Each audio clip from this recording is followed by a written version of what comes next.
कि जंगल में बहुत सारे शेर रहते थे और सारे शेर मिल के रहते थे। फिर आपस में दोनों को झगड़े हो गए और उसके बच्चे इधर आ गए। तब तक ये करण उसकी एक नहीं सुनता और उस पर कूद पड़ता है और उसको खून में नहला देता है।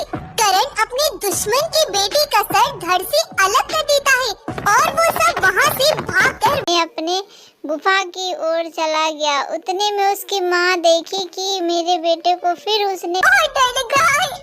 वो आज फिर बहुत गुस्से से यहाँ से निकला था।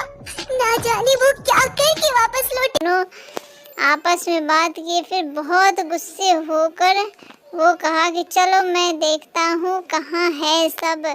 फिर दोनों ने दौड़ते वहाँ गए तो देखा कि उसके बच्चे के सिर धड़ से अलग कर दिया। अलग हुआ देखता है। ये देख तारा की पत्नी बेहोश होकर नीचे गिर जाती है। तभी तारा सिंह को पत्थर के पास एक खत लिखा हुआ मिलता है। वैसे तो तुम्हें पता चल ही चुका होगा कि ये कारनामा किसका है, लेकिन फिर भी तुम्हारी जानकारी के लिए बता दूं, मैं अपने अलग कर दिया धड़ से। अब बताओ कैसा लग रहा है। फिर इसने बहुत गुस्से में चिल्लाया और बोला, अरे ये तो हमारे ही बच्चे हैं। रुको मैं अभी बताता हूँ, तुम्हारे बच्चे को भी मैं नहीं छोड़ूंगा। तब तारा सिंह करण के पिता रुद्र को एक सुनसान जगह पर अकेले में बुलवाता है और कहता है, रुद्र तू जानता नहीं है मैं तेरे साथ क्या कर सकता हूँ।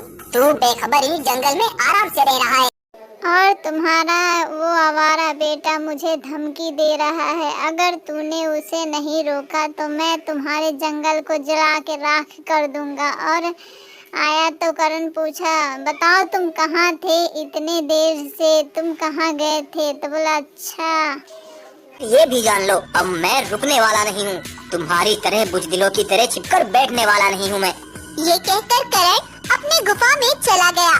ऐसे ही 3 दिन बीत गए। तारा सिंह का कोई जवाब नहीं आया।